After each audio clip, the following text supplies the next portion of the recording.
Iya, iya, iya, iya, iya.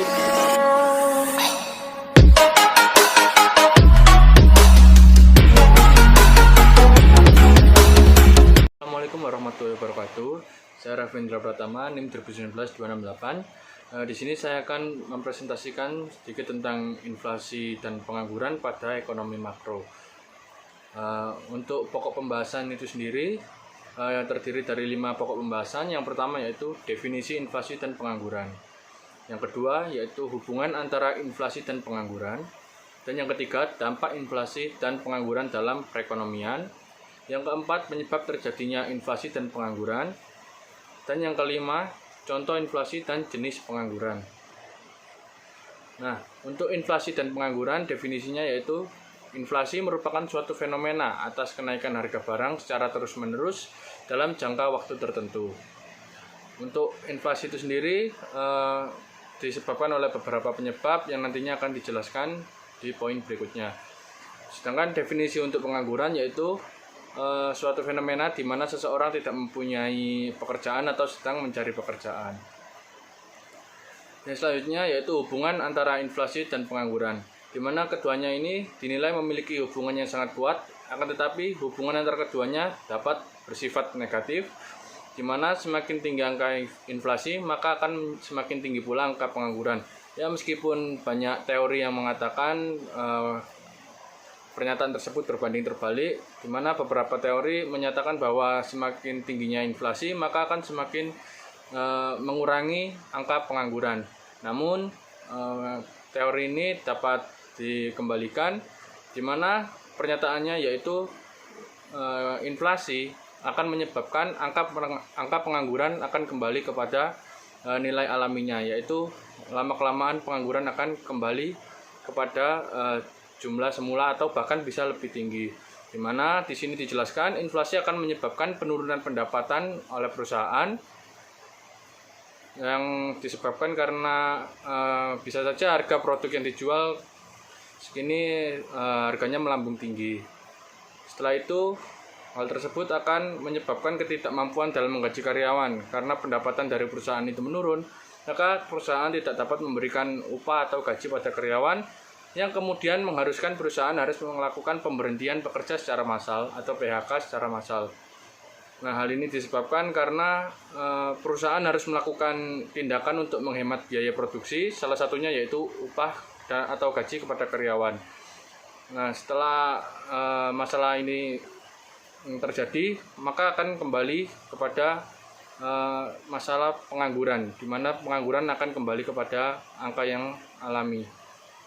Yang selanjutnya yaitu dampak dari inflasi dan pengangguran.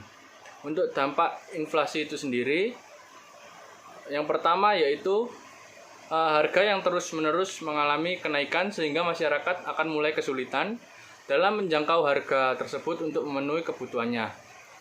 Yang kedua yaitu kepanikan masyarakat yang dipicu dari naiknya harga-harga barang menyebabkan perilaku masyarakat yang berubah, di mana masyarakat akan menarik dana dari bank untuk membeli seluruh kebutuhan hidup yang dianggap saat ini kebutuhan hidup tersebut dianggap masih terjangkau, yang mana penduduk akan takut harga di masa yang akan datang akan lebih tinggi.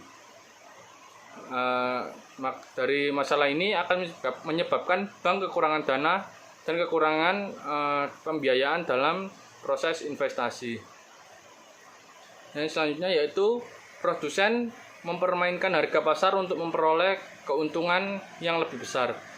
Dari fenomena ini, produsen akan mengambil kesempatan untuk menjual produknya dengan harga yang lebih tinggi dan mengharapkan keuntungan yang lebih besar dari penjualan produk tersebut. Namun, dampak yang selanjutnya berbanding terbalik dengan akan saling berkaitan dengan nilai poin 3 dan 4, di mana produsen akan mengalami kebangkrutan karena turunnya angka penjualan yang berimbas kepada pendapatan perusahaan. Masalah ini akan terjadi apabila harga barang dinilai sangat tinggi dan tidak dapat dijangkau oleh masyarakat, maka penjualan akan terus menurun.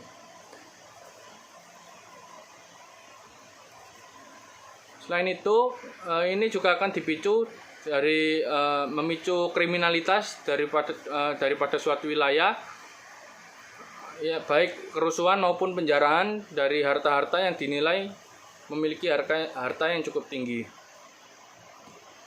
Sedangkan untuk dampak pengangguran, yaitu menurunnya pendapatan masyarakat yang akan menimbulkan kesulitan dalam memenuhi kebutuhan hidup. Dan yang kedua, meningkatnya angka kemiskinan yang terjadi pada suatu wilayah. Dan yang ketiga, menurunnya pendapatan negara karena ketidakmampuan masyarakat dalam membayar pajak.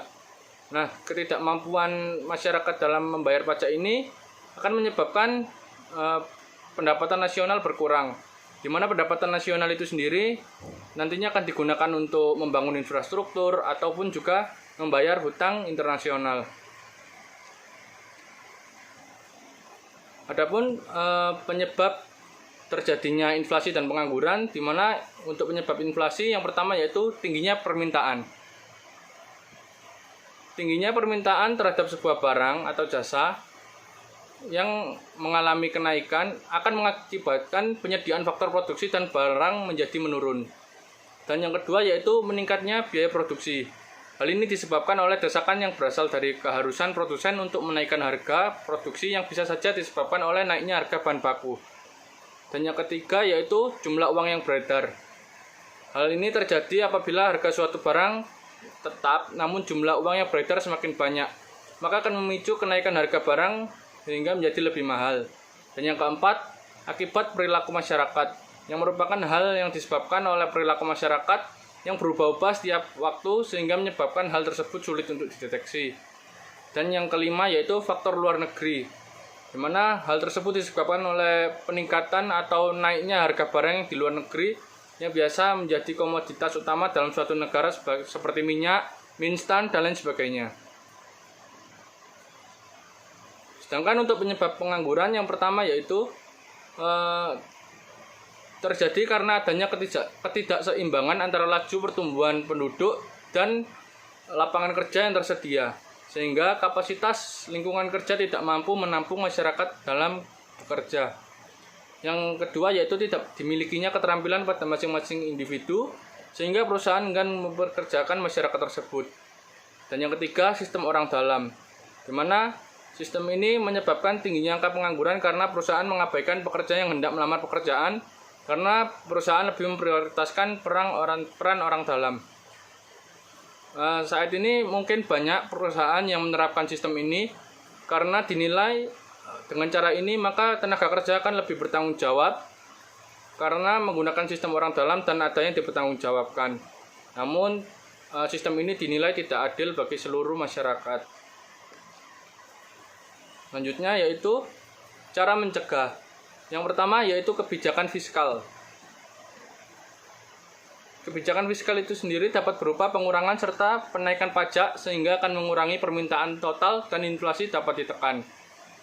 Dan yang kedua yaitu kebijakan moneter, di mana kebijakan moneter ini dilakukan oleh Bank Sentral untuk mengatur jumlah uang yang beredar menggunakan peralatan moneter.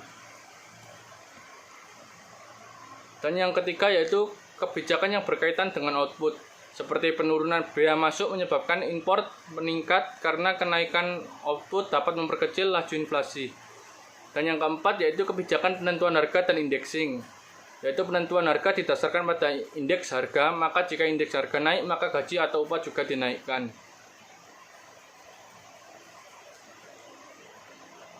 Untuk jenis-jenis dari pengangguran berdasarkan cirinya, yang pertama yaitu pengangguran terbuka. Pengangguran ini merupakan tingkat lowongan pekerjaan yang lebih rendah dibanding pertambahan tenaga kerja. Dan yang kedua yaitu pengangguran tersembunyi, di mana kondisi ini pekerja lebih banyak dari yang diperlukan, misalnya pegawai restoran yang banyak tetapi restoran tersebut sepi, sehingga tenaga tersebut tidak begitu dibutuhkan. Yang ketiga yaitu pengangguran bermusim, di mana melakukan pekerjaan berdasarkan musim dan menganggur jika tidak musim. Sebagai contoh, petani padi, petani jagung, dan lain sebagainya. Dan yang keempat, setengah menganggur, di mana pekerja memiliki jam kerja atau hari kerja yang lebih sedikit dibanding pekerja lain.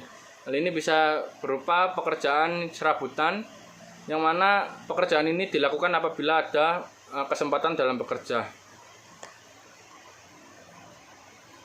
Yang selanjutnya yaitu contoh inflasi. Baru-baru ini inflasi terjadi pada negara Sri Lanka, di mana negara Sri Lanka ini dinilai mengalami kebangkrutan karena ketidakmampuan dalam membayar hutang kepada negara asing. Inflasi terjadi pada negara Sri Lanka ini mencapai tingkat 60%, yang mana hal ini disebabkan oleh kenaikan harga komoditas dan menurunnya nilai mata uang. Selain itu, kenaikan suku bunga yang sangat tidak masuk akal menyebabkan ekonomi Sri Lanka juga semakin memburuk. Ekonomi Sri Lanka terkontraksi 1,6% pada kuartal 1 pada tahun 2022. Hal ini terjadi karena krisis keuangan yang belum pernah terjadi sebelumnya mulai berdampak pada aktivitas ekonomi. Di sini pemerintah dinilai gagal dalam membayar utang luar negeri senilai 51 miliar US dollar pada April lalu. Sedangkan dalam pembicaraan talangan dana moneter internasional IMF. Baik, sekian presentasi dari saya. Apabila ada kurang lebihnya mohon maaf. Apabila ada salah kata saya juga mohon maaf yang sebesar-besarnya. Terima kasih. Wassalamualaikum warahmatullahi wabarakatuh.